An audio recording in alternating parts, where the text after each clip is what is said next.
Now, here's the reality. There's no difference between Justin Trudeau and Donald Trump, except for one thing. Donald Trump is more honest. And so, how do we change this thing? We cannot rely upon politicians. Never have, never will. All social change in the history of humanity has come through the passion, the courage, and the imagination of individuals. Hi, today I'm doing a cleanup near a river by my house. We've found so much plastic trash that would eventually make it into the lake and then get into the ocean, and it would kill so much animals. My name is Ella, and I'm 7 years old. So, do you want to read your shirt again? Save the whales. Oh, and then what kind of whales are on it? A humpback, a orca whale, a beluga, I think, and a blue whale. Cool. Do you have a favorite whale? The blue whale. The first sign Ella would love the ocean was when she was a baby. She would sit and watch YouTube and Blue Planet with her dad, and that was really the only way to get her to calm down when she was really upset. People should protect the ocean because the ocean is defenseless. The animals in the ocean can't protect themselves. It's our job to protect the ocean. We really encourage our kids to have a voice for people and creatures that don't. We encourage them to stand up for what they believe in, as long as it's in a peaceful and respectful way. So I anticipate that this is just the beginning of a long journey for her to fight for what she loves, and that's the ocean. At the rate we are using plastic, the planet may never recover. Did you know that every single piece of plastic ever made still exists today? We are killing our oceans and its creatures with plastic. I've done beach cleanups. I've went into schools and talked to kids about why we should save the ocean. I've went vegan, and I try to use no plastic. We need to save the whales and dolphins from their captivity. They're not supposed to be in captivity. They're supposed to be in the wild, in their natural habitat, not tanks. We'll speak to a young filmmaker and activist who's a recipient of an award named after Rob Stewart. That's coming up. I try to promote change in whatever way I can through film, because film to me is one of those tools where it's like you see, it's like seeing is believing. I'm very passionate about entertainment, whether it's film or music or whatever, and I really try to show people what's going on around the world through film. The Fight for Bala was my first completed professional project, and it was one that I got to co-direct with Rob Stewart. And I was the first person, in, at this point, I mean, where we are now with what happened, the only person who will ever have co-directed a film with him. So that's pretty exciting, and I'm proud of that.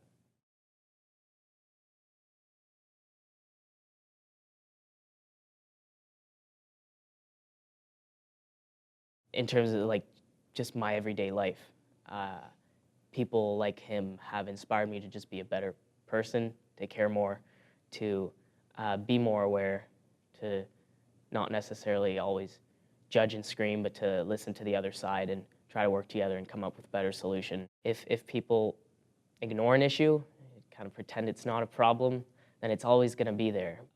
They should really care, because if they want to be able to live in a world like we do now, they need to get up and fight.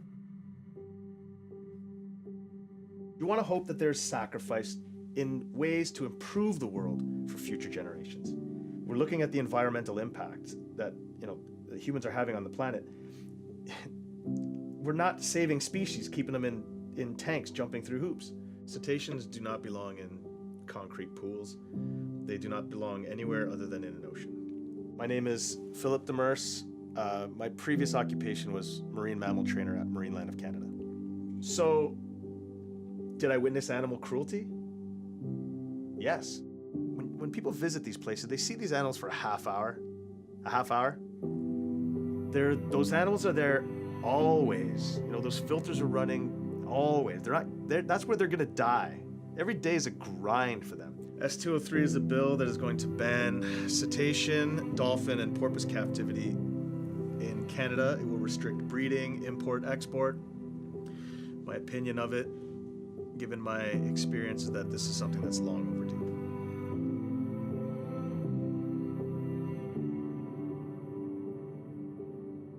Corporations such as Marineland of Canada and Vancouver Aquarium are opposing Bill S203 on account of the fact that it will slowly but surely force them to evolve their business. Currently, their business model is one that is void of protection laws, any type of real standards of care for these animals that come in. There's no import-export restrictions. I mean, there are some, but Canada lags far behind in these laws. And so they want to keep things status quo, of course. And right now, status quo is, for anyone who digs any deeper, it's a nightmare. What about in the Senate? Is there anyone in particular who's... Are you asking me about Don Plett? Yeah, Don Plett doesn't like me. He's a conservative senator. He was appointed by Stephen Harper. So he's one of Stephen Harper's friends. And he's got a knack for being a real thorn in a lot of progress in the Senate. And he took particular interest in S203. I believe that he was well trained by, said corporations. You went to Ottawa to speak on behalf of the bill at the beginning of this year. What was that experience like? I dropped a couple of big bombs in that speech. I don't think Marineland's recovered from it. In 2012, I quit Marineland amidst a most critical mechanical breakdown in their water disinfection unit, one that would not be addressed for months despite the many pleas from veterinarians, supervisors, and water maintenance employees. The disastrous effects of the hyperchlorinated water left no animals immune to the consequences. Seals, sea lions, walruses, and dolphins became dangerously lethargic, their skin often bleeding and peeling off. Drugs, including Valium, a psychotic rampantly used in aquariums, were force-fed to animals to try to mitigate their suffering. Many animals' eyes were permanently damaged, our youngest suffering ulcers. So, he did his best, but sorry, Donnie, not good enough, bud. I really don't like that, man. What are the next steps for It's the a spineless thing to do. Attack people. He's attacking scientists and calling them activists and sort of demeaning them and everything else. And it's a spineless thing to do. That's the function. There's someone that has that function in government. What kind of function is that in government? To just muddy the waters of debate and using absolute crap as your resources and as your fuel. It's absurd. It drives me crazy that exists.